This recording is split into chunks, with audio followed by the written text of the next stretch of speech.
जय पंच परमेश्वर। श्रीमद् भगवद गीता 9वां अध्याय। श्री भगवान बोले, तुझ दोष दृष्टि रहित भक्त के लिए इस परम गोपनीय विज्ञान सहित ज्ञान को पुनः भली भांति कहूँगा, जिसको जानकर तू दुख रूप संसार से मुक्त हो जाएगा। यह विज्ञान सहित ज्ञान और सब विद्याओं का राजा, सब गोपनीयों का राजा, अति पवित्र, अति उत्तम, प्रत्यक्ष फल वाला, धर्मयुक्त, साधन करने में बड़ा सुगम और अविनाशी है। हे परंतप, इस उपयुक्त धर्म में श्रद्धा रहित पुरुष मुझको न प्राप्त होकर मृत्यु रूप संसार चक्र में भ्रमण करते रहते हैं। मुझ निराकार परमात्मा से यह सब जगत जल से बर्फ के सदृश परिपूर्ण है और सब भूत मेरे अंतर्गत संकल्प के आधार पर स्थित हैं, किंतु वास्तव में मैं उनमें स्थित नहीं हूँ। वे सब भूत मुझ में स्थित नहीं हैं, किंतु मेरी ईश्वरी योग शक्ति को देख कि भूतों का धारण पोषण करने वाला और भूतों को उत्पन्न करने वाला भी मेरा आत्मा वास्तव में भूतों में स्थित नहीं है। जैसे आकाश में उत्पन्न सर्वत्र विचरण वाला महान वायु सदा आकाश में ही स्थित है, वैसे ही मेरे संकल्पों द्वारा उत्पन्न होने से संपूर्ण भूत मुझ में स्थित है, ऐसा जान। हे अर्जुन, कल्पों के अंत में सब भूत मेरी प्रकृति को प्राप्त होते हैं, अर्थात प्रकृति में लीन होते हैं, और कल्पों के आदि में उनको मैं फिर रचता हूँ। अपनी प्रकृति को अंगीकार करके स्वभाव के बल से परतंत्र हुए संपूर्ण भूत समुदाय को बार बार उनके कर्मों के अनुसार रचता हूँ।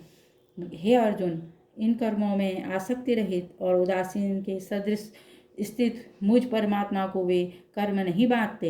हे अर्जुन, मुझ अधिष्ठाता के सकाश से प्रकृति चराचर सहित सर्व जगत को रचती है, और इस हेतु में ही यह संसार चक्र घूमता रहता है। मेरे परम भाव को न जानने वाले मूढ़ लोग मनुष्य का शरीर धारण करने वाले मुझ संपूर्ण भूतों के महान ईश्वर को तुच्छ समझते हैं, अर्थात अपनी योग्य माया से संसार के उद्धार के लिए मनुष्य रूप में विचरण करते हुए मुझ परमेश्वर को साधारण मनुष्य मानते हैं। वे व्यर्थ आशा, व्यर्थ कर्म और व्यर्थ ज्ञान वाले विक्षिप्त चित्त अज्ञानी जन राक्षसी, आसुरी और मोहिनी प्रवृत्ति को ही धारण किए रहते हैं। परंतु हे कुंती पुत्र देवी, प्रकृति के आश्रित महात्मा जन मुझको उन सब भूतों का सनातन कारण और नाश रहित अक्षर स्वरूप जानकर अनन्य मन से युक्त होकर निरंतर भजते हैं। वे दृढ़ निश्चय वाले भक्तजन निरंतर मेरे नाम और गुणों का कीर्तन करते हुए तथा मेरी प्राप्ति के लिए यत्न करते हुए और मुझको बार बार प्रणाम करते हुए सदा मेरे ध्यान में युक्त होकर अनन्य प्रेम से मेरी उपासना करते हैं। दूसरे ज्ञानी योगी मुझ निर्गुण निराकार ब्रह्म का ज्ञान यज्ञ के द्वारा अभिन्न भाव से पूजन करते हुए भी मेरी उपासना करते हैं, और दूसरे मनुष्य बहुत प्रकार से स्थित मुझ विराट स्वरूप परमेश्वर की पृथक भाव से उपासना करते हैं। क्रतु में हूँ, यज्ञ में हूँ, स्वधा में हूँ, औषधि में हूँ, मंत्र में हूँ, धृत में हूँ, अग्नि में हूँ, और हवन रूप क्रिया भी मैं ही हूँ। इस संपूर्ण जगत का धाता अर्थात धारण करने वाला एवं कर्मों के फल को देने वाला, पिता माता पितामह जानने योग्य पवित्र ओंकार और ऋग्वेद, सामवेद और यजुर्वेद भी मैं ही हूँ। प्राप्त होने वाले परम धाम, भरण पोषण करने वाले, सबका स्वामी, शुभाशुभ का देखने वाला, सबका वास स्थान, शरण लेने योग्य, प्रत्युपकार न चाहकर हित करने वाला, सबकी उत्पत्ति प्रलय का हेतु, स्थिति का आधार, निधान और अविनाशी कारण भी मैं ही हूँ। मैं ही सूर्य रूप से तपता हूँ, वर्षा का आकर्षण करता हुआ हूँ और उसे बरसता हूँ। हे अर्जुन, मैं ही अमृत और मृत्यु हूँ, और सत असत भी मैं ही हूँ। तीनों वेदों में विधान किए हुए सकाम कर्मों को करने वाले, सोमरस को पीने वाले, पाप रहित पुरुष मुझको यज्ञों के द्वारा पूजन स्वर्ग की प्राप्ति चाहते हैं। वे पुरुष अपने पुण्यों के फलस्वरूप स्वर्गलोक को प्राप्त होकर स्वर्ग में दिव्य देवताओं के भोगों को भोगते हैं। वे उस विशाल स्वर्गलोक को भोगकर पुण्य क्षीर्ण होने पर मृत्युलोक को प्राप्त होते हैं।